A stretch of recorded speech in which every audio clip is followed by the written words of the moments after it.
आपकी एक धरती का हास्य का इतना अनूठा, इतना प्यारा कवि है हमारे बीच में, अतुल राजस्थानी, और बहुत उतना ही गजब का आइटम।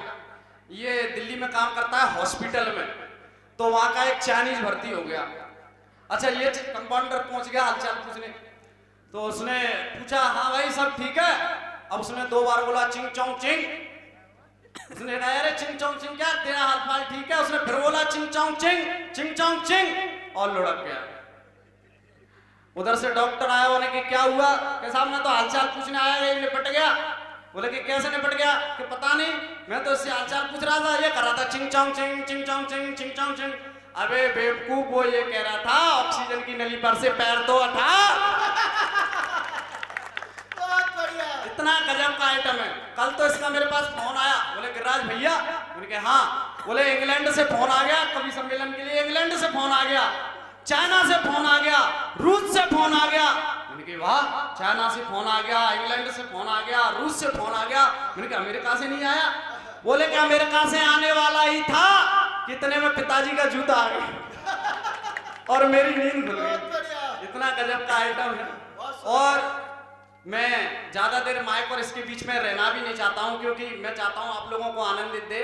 मैं हुल्लड़ मुरादाबादी जी की 4 पंक्तियों के साथ भाई अतुल राजस्थानी को बुलाना चाहता हूं कि मुश्किलों में मुस्कुराना चाहिए, दर्द को आजमाना चाहिए, खुजलियां जब 7 दिन तक ना रुके आदमी को तब नहाना चाहिए। एक बार जोरदार तालियों के साथ स्वागत करें भाई अतुल राजस्थानी।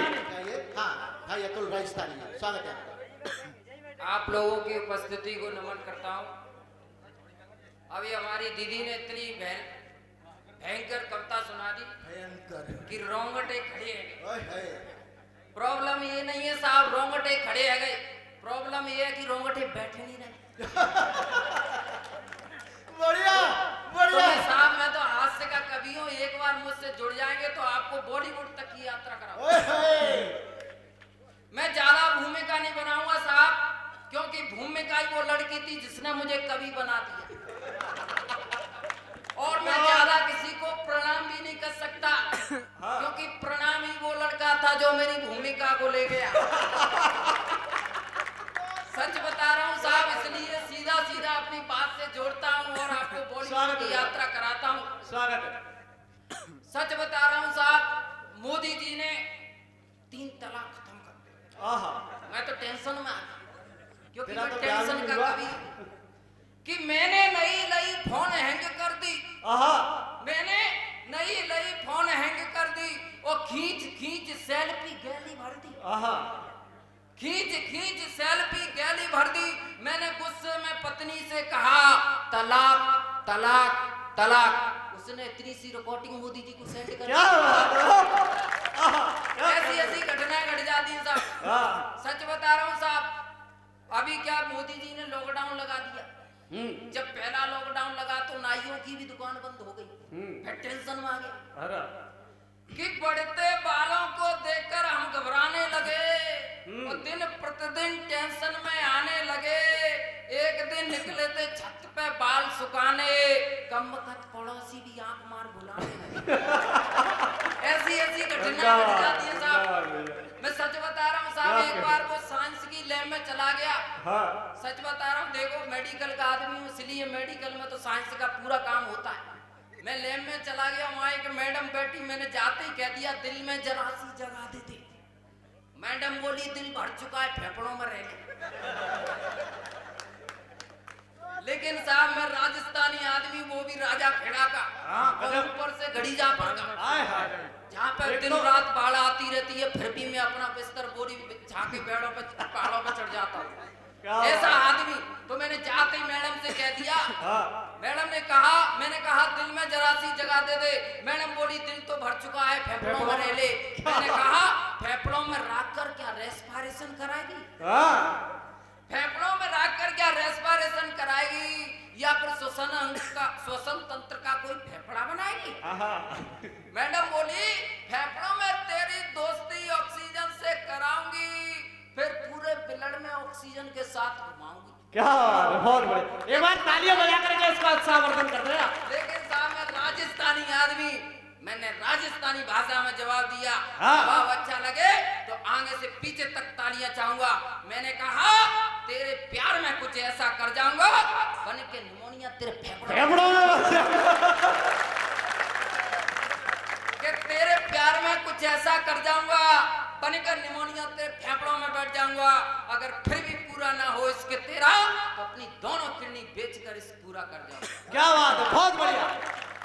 और साहब फिर मैं जब चारों तरफ से परेशान आदमी क्या करता है, कवि बन जाता। मैं कवि बन गया शायद। तो मैंने पत्नी से कहा, उसने कहा मुझसे, वो कहा करती थी तुम मेरे शायर में तुम्हारी सादगी। और पता चला बीजेपी से हूं तो पप्पू के साथ क्या बात है, जिंदाबाद अतुल राजस्थानी जिंदाबाद। क्या बात। पता चला बीजेपी से हूं तो पप्पू के संग भाज गई। हाँ। इसका रीजन क्या था साहब? हाँ। कि ये मित्रों कह के भाई बहन बनाता रहेगा और पीएम बनने के चक्कर में चाय चल। क्या करे, गजब गजब। सच बता रहा हूँ साहब, हास्य का कभी हूँ, हास्य घटनाओं से अपना हास्य लेकर आता हूँ।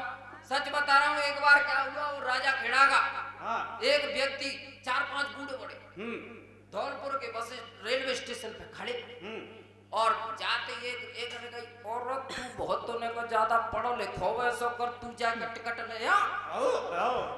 एक बूढ़े बड़ा गयो जाए के वहां खड़की में न्यू हाथ दे दो, जो ले टिकट बना दे टिकट। क्या कर। अब बाबा टिकट वाला बोला, बाबू कि बाबा कहाँ जागो? अरे भक्त में जाओगे, भक्त में। क्या बात। अरे बाबा कहाँ जागो? बाबा कहाँ जागो? अरे भक्त में जाओगे, भक्त में। दोनों साहब ट्रेन निकल गई। ट्रेन निकल गई साहब। ट्रेन निकलते ही अब बाबा बोलो ले जा भात है, वो तू गई बात।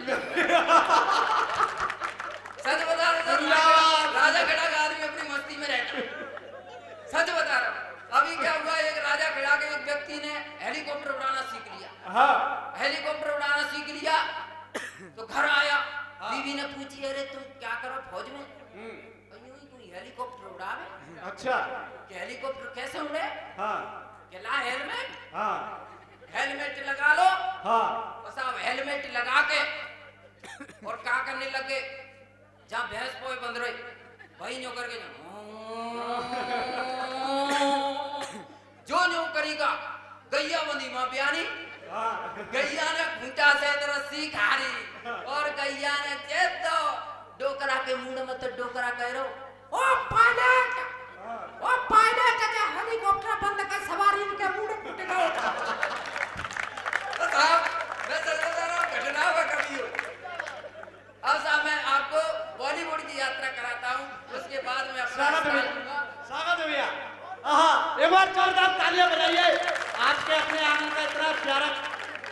बॉलीवुड की यात्रा कराता हूँ। स्वागत है भैया। आपको एक एक्टर, एक नेता अभिनेताओं की आवाज के साथ अगर आपको लगे दिल से कि वो आवाज मैंने आपके दिल के बीच में रखी है तो जोरदार तालियों के साथ मेरा उत्साह वर्धन करना। अभी क्या हुआ साहब, एक बहुत बड़ी परीक्षा कैंसिल हो गई। तो सारे एक्टर अगर वो परीक्षा देकर आते तो उनकी क्या प्रतिक्रिया रहती? तो नाना पाटेकर साहब पहले अगर परीक्षा दे के आते, नाना पाटेकर साहब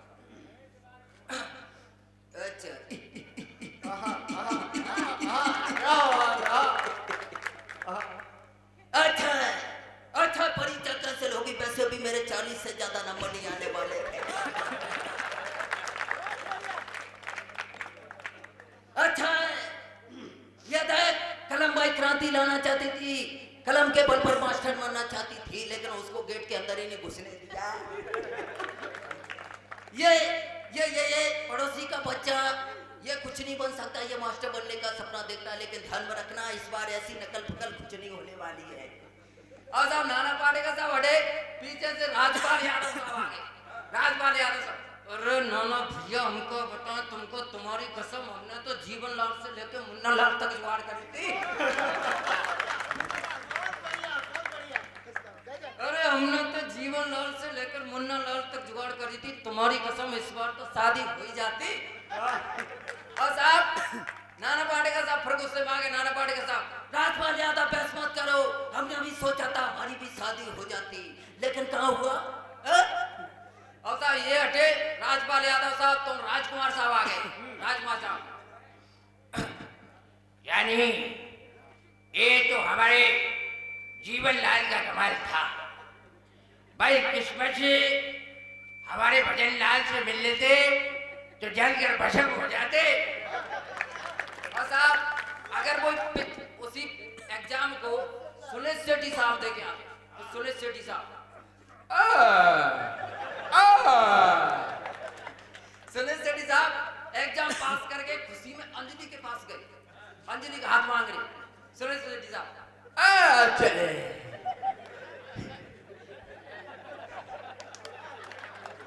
एक बार जोरदार तालियां बजाना पूरा सदन। जिंदाबाद जिंदाबाद। क्या कहने भाई। चले पहले ये मास्टरी का एग्जाम कैसे पास किया तो क्षमा चाहते दिले का जाता उड़ता पिछ होता फिर जाता तब तेरे धड़कन मुझे प्रेरित करती। दे एक घंटा अजरे आज पे पास सब कुछ है, थले दौलत है, शौहरत है, नौकरी है, तबीयत है सिर्फ आपकी। अजरे तुम मुझे बोल जाओ ओले सकता, मैं तुम्हें बोल जाओ ओले नहीं दूंगा। अब साहब इसके बाद हटे सुनील शेट्टी साहब, सनी देओल साहब आ गए।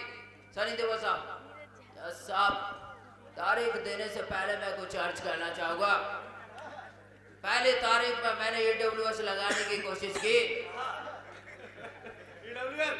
तो आपने उसी तारीख से पहले दूसरी तारीख दे दी, और तीसरी तारीख से पहले मैं सच ही कहने वाला था, तो आपने कोरोना का बहाना लगाकर तीसरी तारीख दे दी। और यही दौरा मिलोट तारीख पर तारीख, तारीख पर तारीख, तारीख पर तारीख मिलती रही है। रिजल्ट कब मिलेगा मिलोट। कानून के दलालों ने तारीख को एक हथियार के रूप में इस्तेमाल किया है, जो 2 तारीखों के बीच कानून का धंधा करते हैं। जब गवाह खरीदे जाते हैं, तोड़े जाते हैं, रह जाती है तो सिर्फ तारीख। अब साहब इतने एग्जाम देने के बाद माननीय मुख्यमंत्री जी अशोक गहलोत जी आए। गहलोत जी ने एक कॉन्फ्रेंस लिया। उस कॉन्फ्रेंस में गहलोत जी बोले, परीक्षा हुई है, क्या कहने भैया। ये परीक्षा में जो जिन्हें भी भाई बहनों ने भाग लिया, बहुत बढ़िया, जिंदाबाद, बहुत सुंदर। पूरा सदन एक बार जोरदार तालियां बजा दे। आज के राजा खेड़ा का इतना बेहतरीन कवि, एक बार पूरा सदन जोरदार तालियां। जिंदाबाद। ये जो परीक्षा हुई, इस परीक्षा में जिन्हें भी बच्चों ने भाग लिया, मैं उनसे कहता हूँ कि ये साल हमने जो भारतीय जनता पार्टी के कोई कार्यकर्ताओं ने इसमें जो परीक्षा के लिए कुछ साजिश करी, इसलिए हमने ये परीक्षा पूरी तरह कैंसिल कर दी है। और सारे हमने इसमें 31,000 पर बढ़ाकर के 65,000 कर दिए। और प्रदेश के जितने भी युवा हैं, मैं उनसे कहता हूँ कि वो किसी भी पार्टी के बैगा में न आए और सारी अपनी तारीफ बढ़ा के जुड़ जाए। जय हिंद, जय Bharat, thank you very much.